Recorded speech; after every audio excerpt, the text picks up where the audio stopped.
Yo, what's going on, guys? This is Mustache MMA. Welcome to episode 9 of the breakdown.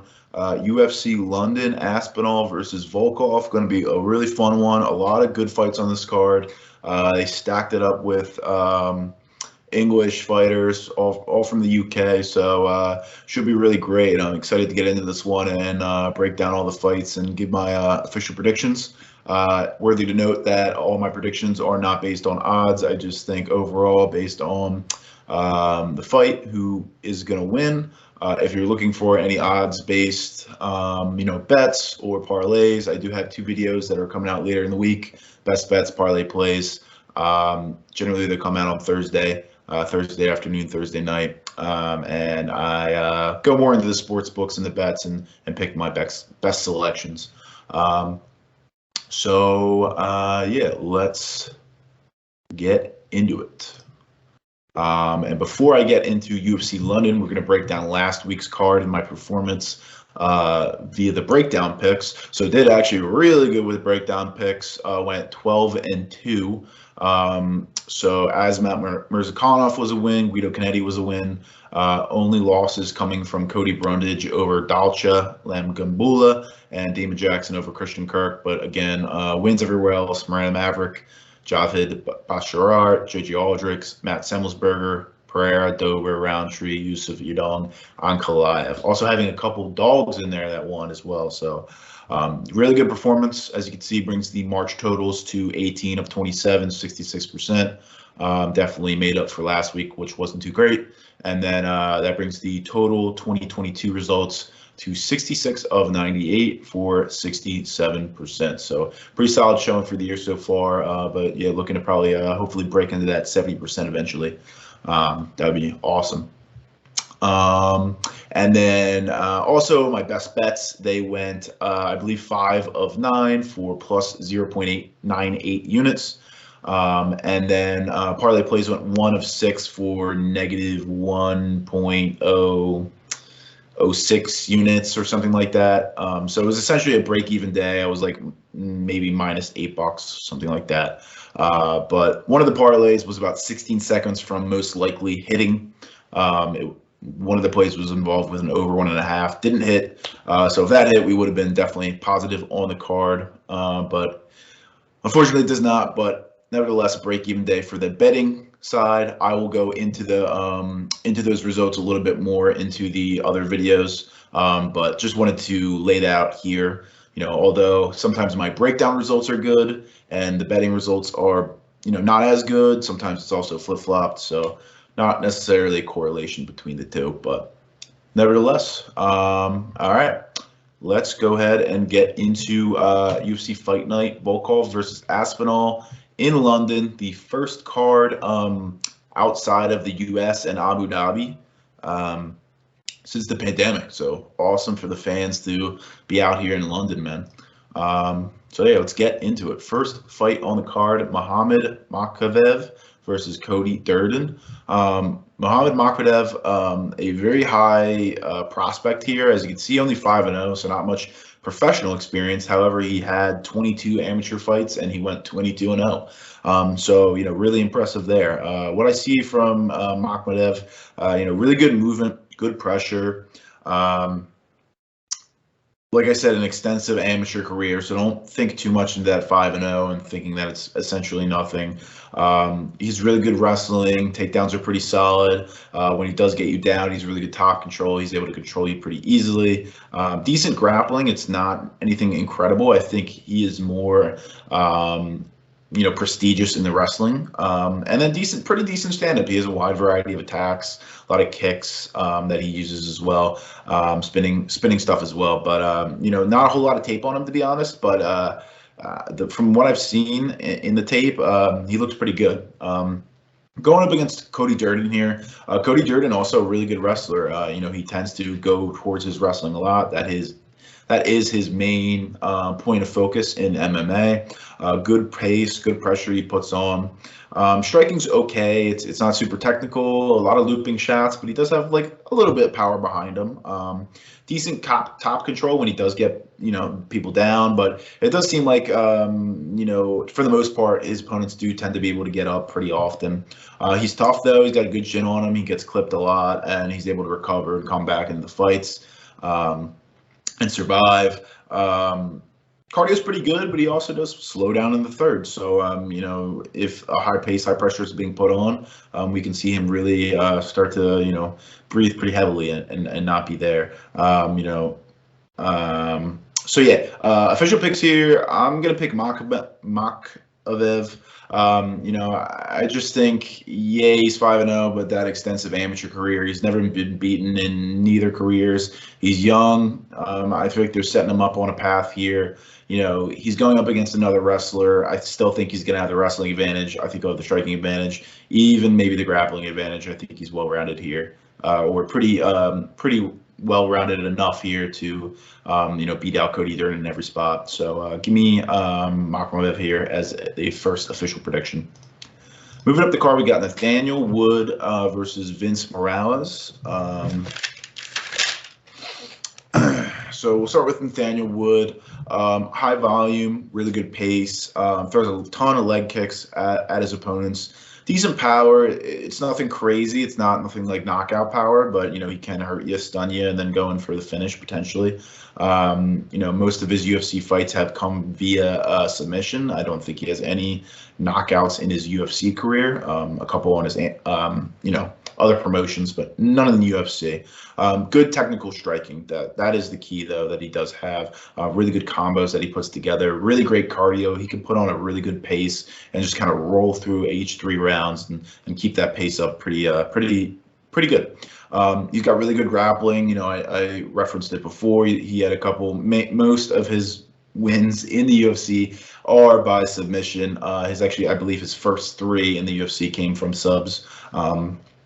Last 2, I believe, by decision. Good takedown defense, decent takedowns himself. They're not amazing, but they are, something to. They're not bad. Moving on to Vince Morales. Good chin, good volume, decent power. We saw him put away Louis Smolka his last time out, and essentially sat him down, and Smolka was out for the count. But other than that knockout, he hadn't knocked out an opponent in a long time. So it was also a huge looping shot off the break that caught Morales on the chin. I don't think his power is anything special, but it's decent, and he can clip you. Decent takedown defense. It's not incredible, but he can stuff some takedowns. He stays safe on the back when he does get taken down, but he doesn't seem to show any offense. Not really much of a submission threat on the ground, nor does he get back to his feet quickly, if you will. Actually, it's funny I said that in my notes. It says he does get back to his feet quickly, so scratch that. He doesn't shoot often either. He does tend to want to keep the fight on the feet. Decent technical striking. Striking accuracy is okay, though. He doesn't seem to land very often. So with all those factors going in, I like Nathaniel Wood here. I think he's got the advantage probably everywhere as well. So official pick going to be Nathaniel Wood. Moving up the card, we got Elise Reed versus Cory McKenna. Elise Reed. So her last time out, she came up against Sijara Eubanks on short notice, up a weight class at flyweight. Elise Reed has always fought at strawweight her whole career. Comes up on short notice, flyweight, gets destroyed. Now, I mean, granted, she's 4-1. Sure, she only had 4 fights prior to that UFC debut. But man, from what I've seen, where she's pretty good. She doesn't have necessarily the fight IQ, which is sometimes a little weary of. You don't like to see that, but I mean, she's a pressure fighter. She consistently walking forward, high pace. Good submission defense, good takedown defense. Generally she wants to keep it on the ground, but if she does have the opportunity to take it to the ground or a trip or something happens, she will go to it. She's good ground and pound. She's good in the clinch. She shows good clinch work there. If she does get taken out herself, she's busy off her back. She's throwing a lot of elbows, a lot of shots with her fists. I don't think she is necessarily a sub threat, although she does have the ability to. She's got great cardio. She's got a good chin, decent stand up, and really good combos to go with that. So I like Elise Reed here a lot in this spot, to be honest. But so kind of a prelude, if you will, to who I'm probably going to select here. But moving over to Cory McKenna. She's a bit of a headhunter, but she throws a lot of good volume. Her striking's also decent here. Throws a lot of good counters, but she's short, small reach for the division. As you can see here, Elise Reed is going to have about a 3.5-inch reach advantage, so Elise Reed can maintain that distance pretty well. It might work out in her favor. Cory McKenna, decent takedowns. I don't think they're anything special, but she does time them well at times and can get you to the ground. She has good takedown defense herself. She is able to stuff a lot of takedowns I've seen. She's also hittable on the feet, though. I've seen her just go kind of just get pieced up on the feet as well. Cory McKenna also, I don't know if it was her last fight out. I think it was. She fought Kay Hansen. It was a really close fight. I guess you could have gone it either way, but I scored it for Kay Hansen. It ended up going to Cory McKenna, but as we've seen, Kay Hansen hasn't looked the greatest either. So maybe a little allusion to Cory McKenna's skills, but that is a little bit of MMA math there. MMA math doesn't really translate well. Official pick. I'm picking Elise Reed. I don't really think that Sijara Eubanks' loss is that bad. Sijara Eubanks has lost, she's like 7-7 or something like that, but she's lost to a lot of good competition. Elise Reed came in on short notice. She fought up a weight class at flyweight. What did you expect to happen? Official pick here going to be Elise Reed. Moving up the card, we got Jack Shore versus Timur Valiev. Start with Jack Shore, really well-rounded, great takedown defense, hard to take this dude down, and he's good takedowns himself, really good wrestler. Good grappling to go along with that, good top control, really nice transitions, throws good volume on the feet as well. He's not necessarily incredible on the feet, but he does have decent technicality. Power is not really too much there in the hands, but relies more on the technicality. When he does get it on the ground as well, he can throw some decent ground and pound down there. Moving on, Timur Valiev, also good volume. Definitely more of a technical striker as well. Doesn't have too much power in the hands. Questionable chin at times, though. We saw him get dropped a couple times in his last time out against Ronnie Barcelos. He was also finished by he fought last weekend. Blanking on his name. Now I'm gonna go to his resume really quick. Trevin Jones. I don't know why I was blanking on his name. Nevertheless, he was dropped by Trevin Jones, finished by Trevin Jones as well. He wasn't out cold, but he was definitely not all there, if you will. But he is tough and he can recover, as we've seen in the Ronnie Barcelos fight. He was able to get back in the fight and actually get a win after being dropped twice. Decent takedowns himself and decent takedown defense, although, I don't think either has really been tested too much. We've just seen him on the feet a majority of the time. Grappling as well, I haven't seen too much of it, so we don't know what it is. I'm going to assume it's decent because he's gotten this far. He's 18-2, but, it's not tested. So going up against a guy like Jack Shore, who has good grappling, good wrestling, this could pose trouble for Timur Valiev, and I think it's going to happen. So official pick here is going to be Jack Shore. Moving up the card, we got Nikita Krylov versus Paul Craig. Initially when I was looking at some bets, like some early bets to place, I throw those on Twitter, by the way, mustache_MMA. If you're not following me, follow me already. Those early Twitter plays are pretty successful in beating the line as well as hitting. Mustache_MMA, follow me on Twitter. Nevertheless, I was looking at potentially a Paul Craig submission early play, but I ended up kind of fading away from it. So you'll see why. Nevertheless, let's get into Paul Craig here. High level grappling, as we know, super dangerous off the back, quick to throw up any kind of submissions. His wrestling and takedowns, they're decent. They're not bad. Sometimes he times them very well. Other times not so much. But he will do anything he can to drag this to the ground. He'll pull guard. He'll just lean on you to maybe get you down to a knee and just pull guard. Anything to use his grappling, because that is his edge in essentially every fight he's ever had. Decent striking. It's really not terrible, but it's also not the best. Not really technical, not super powerful, but he uses his striking to set up certain situations to where he can eventually start to grapple. Cardio is okay, but he's always alive for a submission, even if he is essentially gassed at points. If he can get it to the ground somehow, he's live for that submission at any time throughout the fight. Moving over to Nikita Krylov, decent takedown defense, decent takedowns himself. His wrestling overall, again, decent. He's got pretty good striking. Power's there. It's not amazing, but it is there. He has really good head kicks. He has a couple of head kick victories off in his resume by KO, TKO. Decent grappling, good movement on the feet. Grappling defense, I'm not sure of. I think it's a little questionable. We haven't seen it too much. But yeah, I was definitely back and forth on this one for a while. But I ended up going Paul Craig. I think official picks can be Paul Craig here. Sometimes Paul Craig doesn't look too good if it goes to decision, but most of his wins have come via either submission or KO, TKO. I don't believe a lot have been via decision, if any.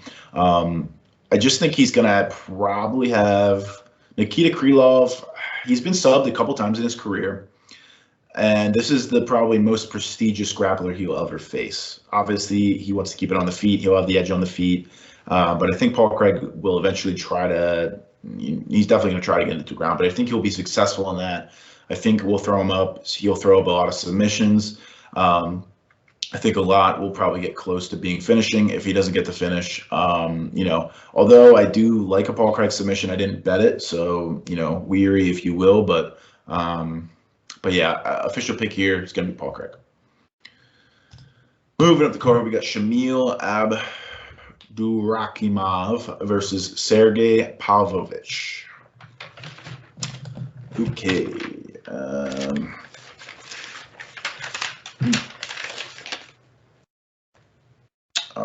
Literally just passed right over it. Anyway,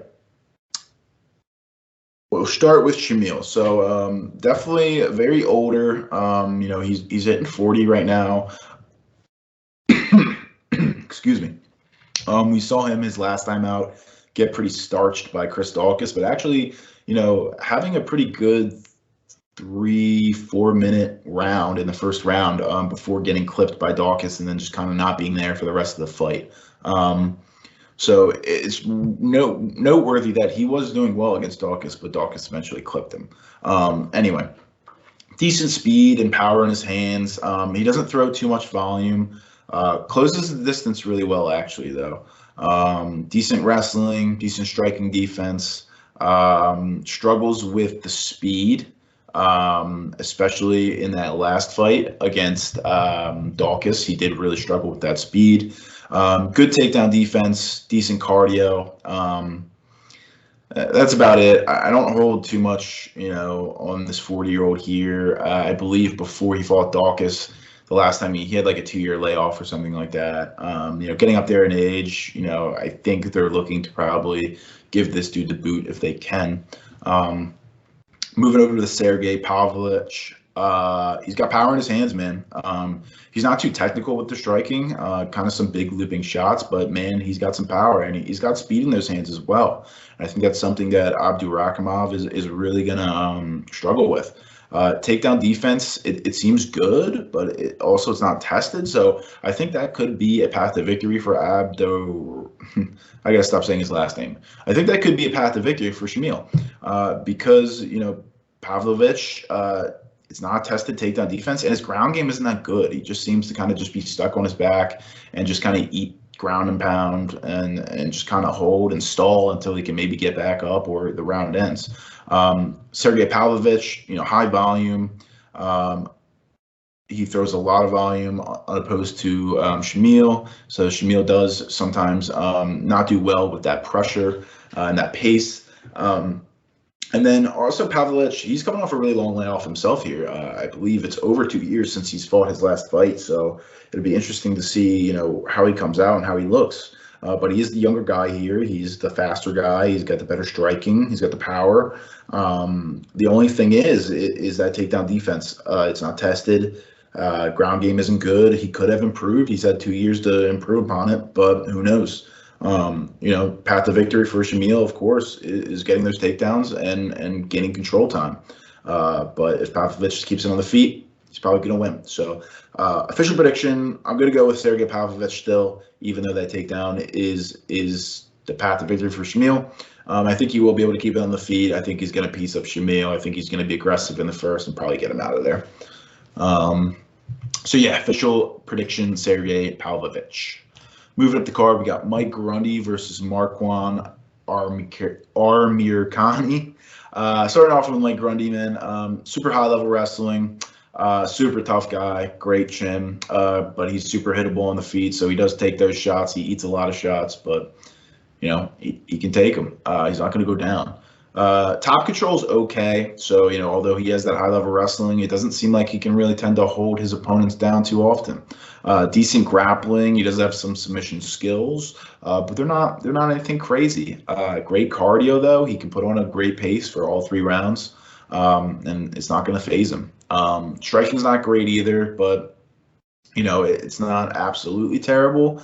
And he's got relentless wrestling. He's just going to shoot in for a lot of takedowns. I believe in his last fight, he shot 20 takedowns, which is insane. And the fact that he wasn't really even tired after those is also just crazy. Makwan or Amirkhani, also really high level wrestling. So, this is going to be a wrestling match. It'll be interesting to see who wins. Also, really good chin. He's super tough. Striking is decent. He's got a lot of explosive movements. He's got good cardio. I wouldn't say it's as good as Mike Grundy's, but he does put on a really good pace and can keep up with a good pace for 2 rounds. But after that, if the pace is high, 3rd round he could definitely slow and definitely fade a bit. Amirkhani has good grappling though, and he's decent top control as well. It's nothing crazy, but I think his top control is better than Grundy's. I think his striking is better than Grundy's. Slightly. I think Grundy, what he has, the advantages is the cardio, which it could come through for him to get the win here, to have the better cardio. But, Amirkhani, I think he has edges in a couple more spots, which is why he's going to be my official prediction. So again, yeah, official prediction, Amirkhani. Moving up the card, we got Jai Herbert versus Ilia Topuria. You guys know by now, Ilia Topuria is my guy. Unfortunately, they're not giving him good competition for whatever reason. They're going to give him Jai Herbert, but Jai Herbert's a really good striker, don't get me wrong, but he's not much that great in the grappling department, which Ilia Topuria is very good in the grappling department, which is why obviously you'll see on the books Ilia Topuria a very heavy favorite. But anyway, Jai Herbert.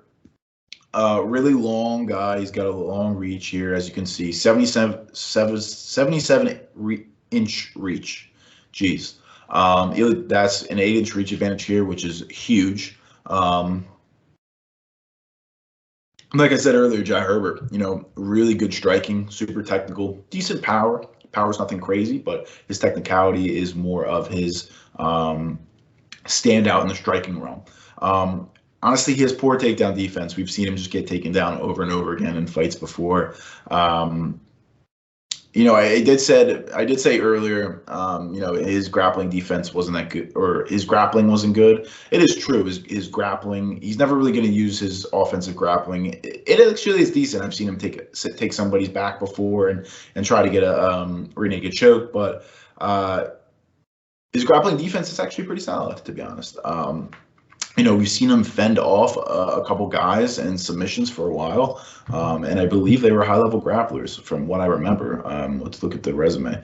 Renato Moicano, that was it. So he was able to really fend off a lot of Moicano's attacks for a while, which is impressive because Moicano is a really high-level black belt jiu-jitsu, practitioner. And Ilia Topuria also a high-level black belt, so it'll be interesting to see, what's going on here. Another thing to note here that I'm just kind of noticing now is Ilia Topuria usually fights a featherweight.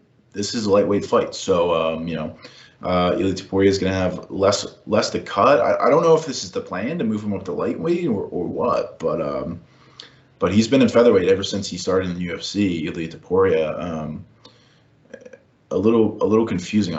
I'm not sure. I wonder if this is a late notice replacement now. I want to double check that. So, okay, so yeah, he was a late notice replacement. I did not notice that either. So, okay, that's why it's at lightweight. I'm sure Ilia Topuria will probably stick at featherweight, but who knows? Maybe he does go up to lightweight from an impressive performance. But moving on to Ilia Topuria, again, really good striking still, I think. He has really good feints, great combos, decent power in the hands, great wrestling, both offensive and defensive. High-level grappling, chains submissions together super well, crazy good top pressure, scrambles well. He could slow in the third if a really high pace is put on, but generally his fights do not get into the third round or further, I believe. Generally they get stopped in the first or second. So yeah, official prediction here is going to be Ilia Topuria, even on short notice, even up a weight class. I just love his edge in the wrestling. I love his edge in the grappling. I think Jai Herbert eventually is going to get submitted here. Jai Herbert may have some success in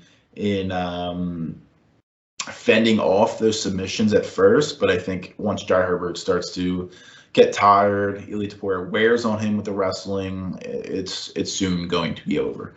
So yeah, official pick, Ilia Topuria. Moving up the card, we got Molly McCann versus Luana Carolina. I always keep wanting to say Carolina, but Carolina. So Molly McCann, high volume, high pace kind of girl. Good striking defense. We've seen that her opponents, although she does bait them into a striking fest at times, like her last fight, she is able to kind of maintain composure and dodge a lot of the shots that are thrown at her. She has decent takedowns, decent takedown defense, decent top control as well. She's really looking for that heavy ground and pound, which kind of helps her, or I wouldn't say helps her, but which is kind of why she loses that top control. She's always looking for ground and pound to do big damage on the ground. She's not super technical in the striking, but it's still good.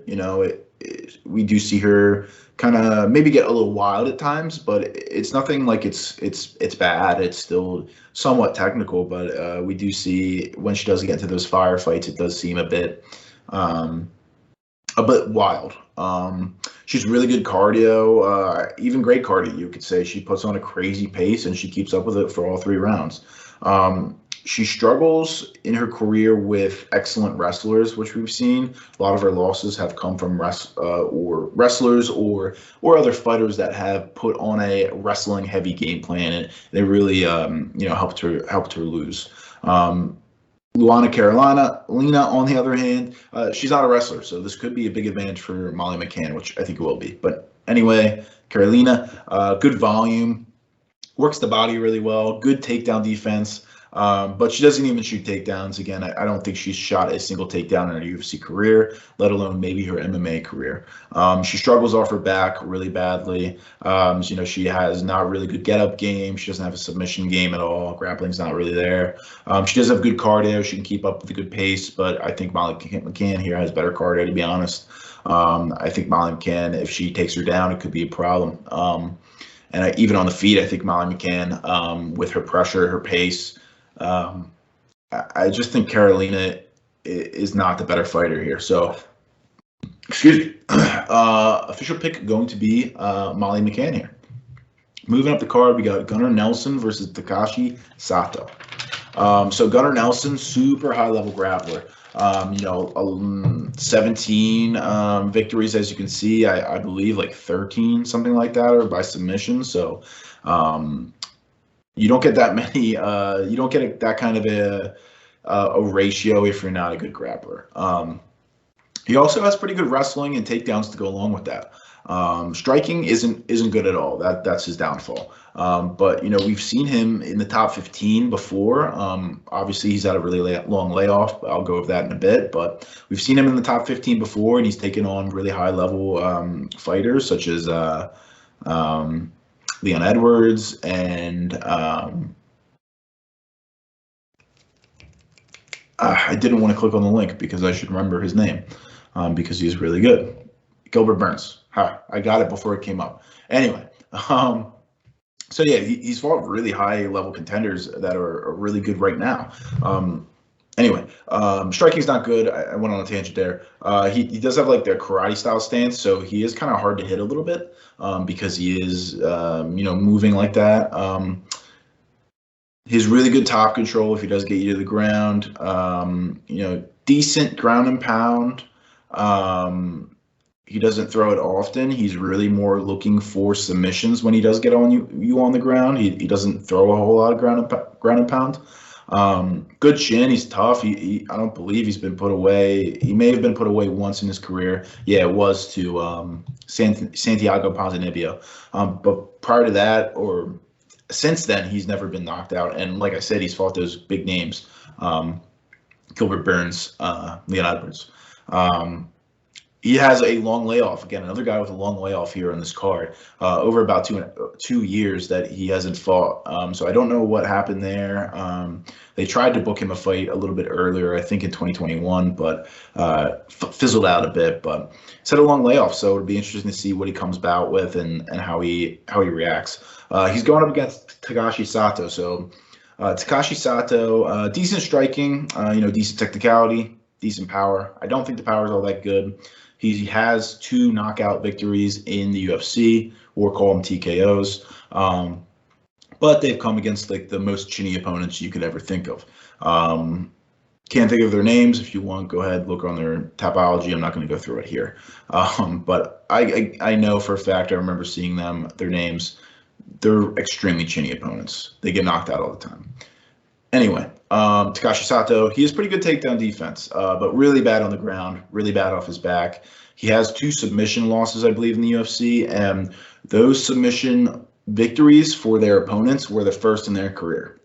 So that tells you something, that if Gunnar Nelson gets him down, it's probably over. He's probably getting a submission, depending on maybe the time that Gunnar Nelson has to work with. Takashi Sato, good chin, tough, can recover. Decent volume that he throws. He does have heavy ground and pound if he's able to get on top of you, or if he clips you and hurts you and you drop, it's going to be bad trouble for you. But yeah, I kind of alluded to it. I think Gunnar Nelson here, if he gets a takedown, it's over, as long as there's a decent amount of time left in the round. So official pick here, going to be Gunnar Nelson. Moving up the card, we got Paddy Pimblett versus Rodrigo Vargas. So Paddy Pimblett, man, he's the new Sean O'Malley. They're gonna spoon feed this guy bums until he can eventually get up to the top 15 and maybe even a couple favorable matchups there until he no longer can do that because he has to fight top 15 caliber guys. So alluded to who I think is going to win here, but nevertheless, I think there's a very open path to victory here for Paddy Pimblett. Paddy Pimblett, really great grappler, although we didn't get to see any of that grappling in his UFC debut because he just wanted to go out there and swing, which made it a little fun and interesting, but really good grappler.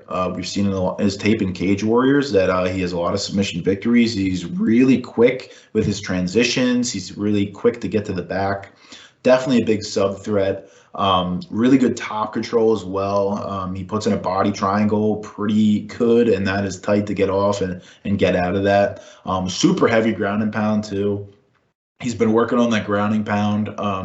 He lost one of his most recent loss was in Cage Warriors to a really good opponent who's now doing well in Bellator. He almost had him out for the count in the first round, the submission, but he somehow got out of it. And I think Paddy Pimblett really tried to focus on getting that rear naked choke in for about 4 minutes rather than maybe doing some ground and pound. We see in his fights after that, he starts working a lot more ground and pound, and it's vicious. So I think that's a huge advantage for him to kind of continue doing here. Good power on the feet, but super wild striking, and he leaves his chin up in the air like a dingus. We saw that in Luigi in his UFC debut against Luigi Vendramini. Vendramini clipped him, and he got hurt for a little bit, but he was able to recover. You know, he's got that good chin. We've seen it. We've seen it in the past as well. High volume, high pace, high pressure, good wrestling as well. He shows that he has pretty good takedowns. Cardio is a little questionable, though, definitely. You know, he puts on that high pace, that high pressure.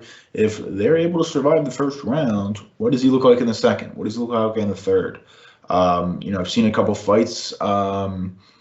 You know, that second round seems like he can probably hold the pace still, but the third round he does seem to probably slow. But, you know, it's still questionable. We don't know where it's at. So it's definitely something to think about here, and definitely think about in the future.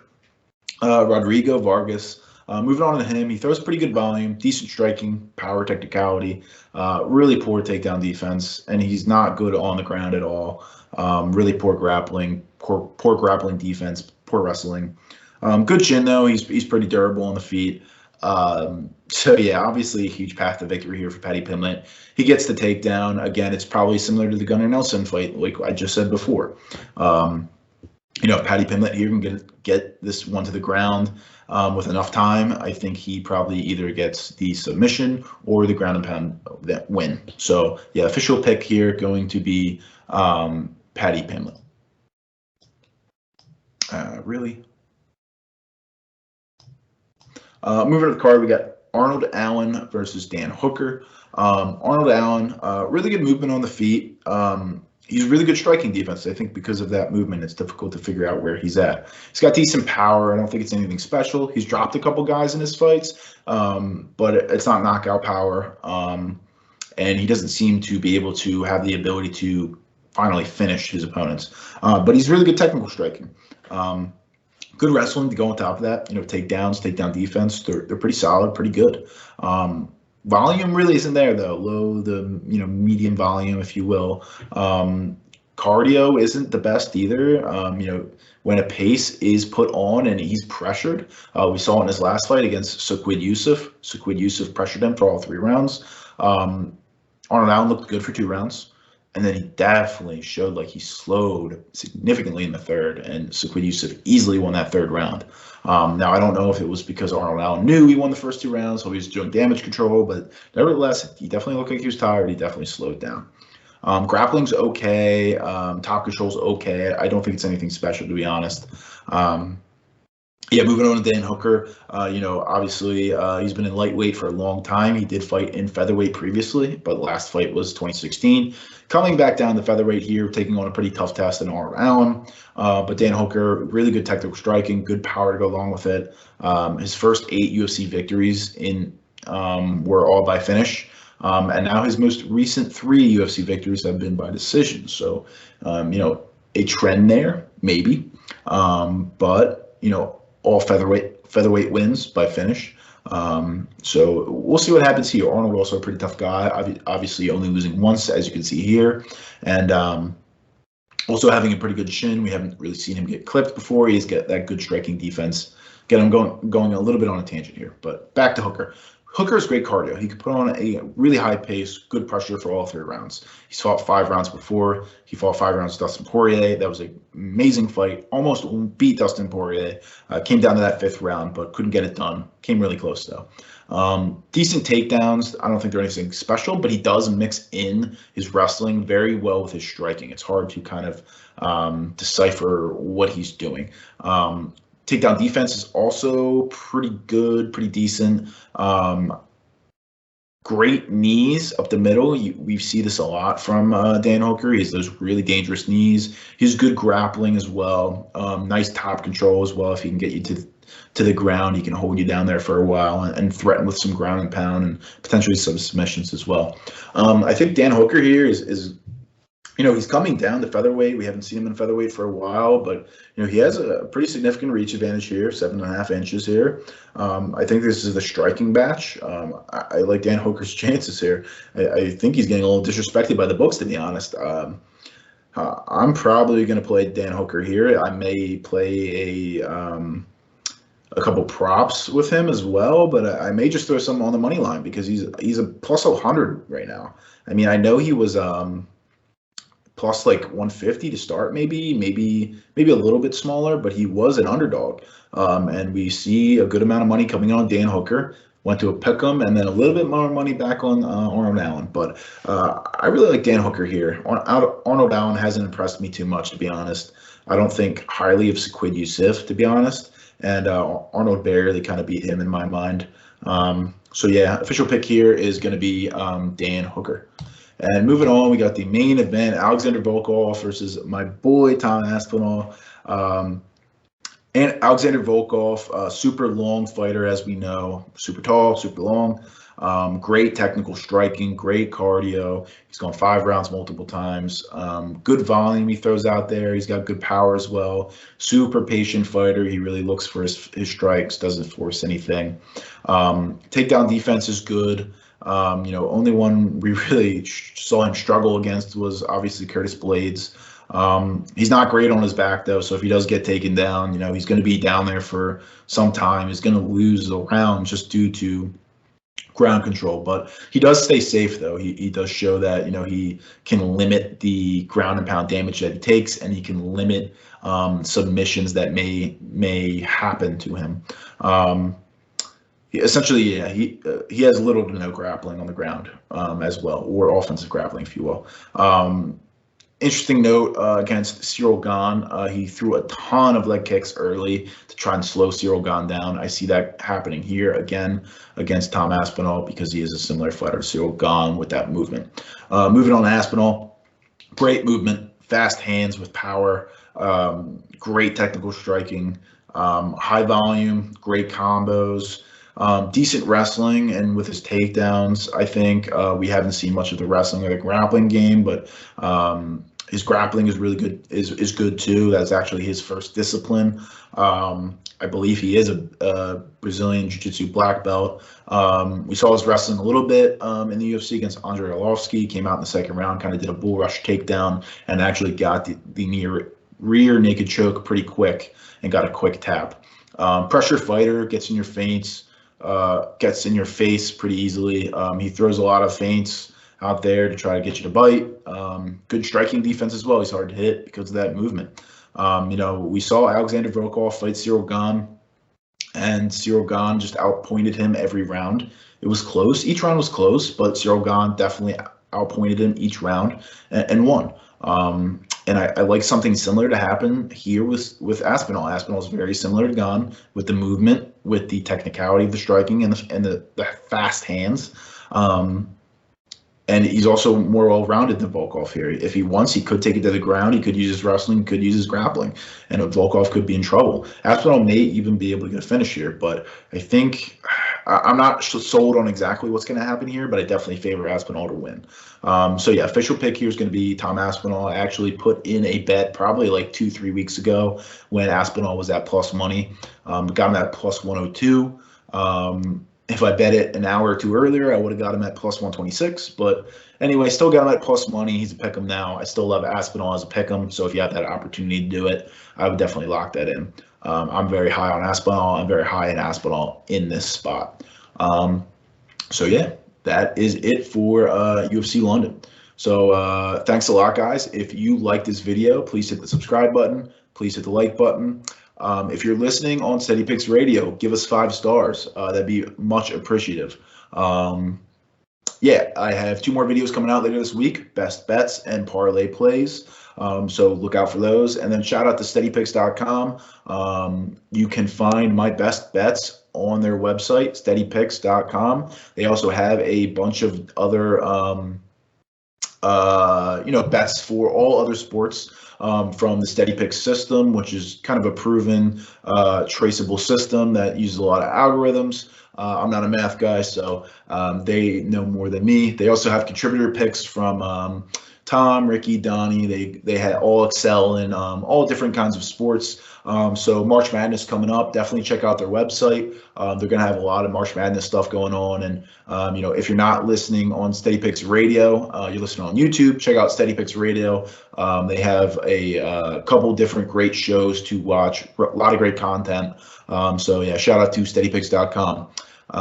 Yeah, thanks a lot, guys. Appreciate you watching, and I will see you later this week.